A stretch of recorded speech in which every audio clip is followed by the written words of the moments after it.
did it. We delivered the mother of all deals. आज भारत ने अपने इतिहास का अब तक का सबसे बड़ा फ्री ट्रेड एग्रीमेंट संपन्न किया। आज 27 तारीख है। ये सुखद संयोग है कि आज ही के दिन यूरोपियन यूनियन के 27 देशों के साथ भारत ये एफटीए कर रहा है। यह सिर्फ ट्रेड एग्रीमेंट नहीं है, यह साझा समृद्धि का नया ब्लूप्रिंट है। India has risen and Europe is truly glad about it, because when India succeeds, the world is more stable, more prosperous and more secure, and we all benefit. As the two largest democracies in the world, we are working hand in hand to deliver concrete benefits for our citizens and to shape a resilient global order that underpins peace and stability, economic growth and sustainable development.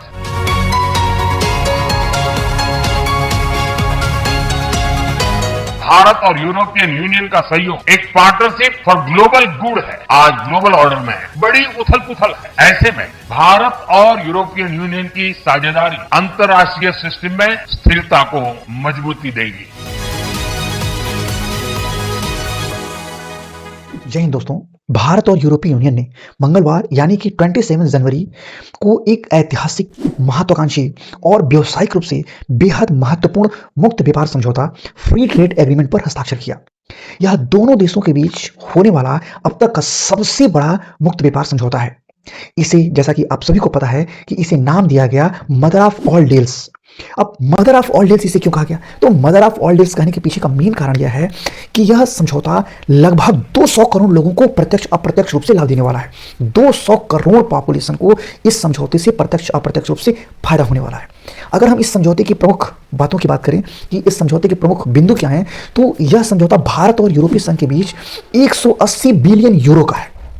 इस समझौते के बाद से जो भारतीय किसान हैं और जो छोटे भारत के उद्योग हैं, उनकी पहुंच यूरोपीय मार्केट तक आसानी से हो जाएगी। अगर हम इसमें सोमरस पीने वालों की बात करें, तो सोमरस पीने वालों का तो इस समझौते से भाई बल्ले बल्ले हो गया है। क्यों? क्योंकि जो सोमरस है, यानी कि जो यूरोप से भारत आने वाली जो शराब हैं, जिन पर पहले 150%, जी हाँ 150% का टैरिफ लगता था, अब ये 150% का टैरिफ यूरोपीय शराब पर घटकर मात्र और मात्र, आप सोच सकते हैं कितना हो गया है, मात्र 20 से 30% हो जाएगा। यानी कि यूरोपीय शराब भारत में अब इतने सस्ते हो जाएंगे कि जो भारत में सोमरस पीने वाले, सोमरस का सेवन करने वाले लोग हैं, अब वो इस डील के माध्यम से, मुझे लगता है, सबसे ज़्यादा प्रसन्न वही महसूस कर रहे होंगे। अगर हम कारों के शौकीन लोगों की बात करें, तो जो यूरोपीय कार पहले, चाहे वो BMW हो गया या फिर मर्सिडीज हो गया या इस तरीके के जो भी यूरोपीय कार हैं, पहले भारत में उन पर टैरिफ 110% होता था, लेकिन अब मात्र और मात्र 10% का टैरिफ होगा। यानी कि अगर मैं ये कहूँ कि जो यूरोपियन कार हैं, अब वो भारत में लगभग उसी प्राइस पर बिकेंगे जिस प्राइस पर वो यूरोप में बिकते हैं, तो इसमें कोई बड़ी बात नहीं होगी। यानी कि जो यूरोपीय कार हैं वो भी अब भारत में सस्ते होने वाले हैं और इससे बहुत बड़े स्तर पर लोगों का बचत होने वाला है। दोस्तों, यूरोपीय यूनियन की जो अध्यक्ष हैं, वो इस डील के संदर्भ में कहती हैं कि मदर ऑफ ऑल डील्स करके हमने इतिहास रच दिया है।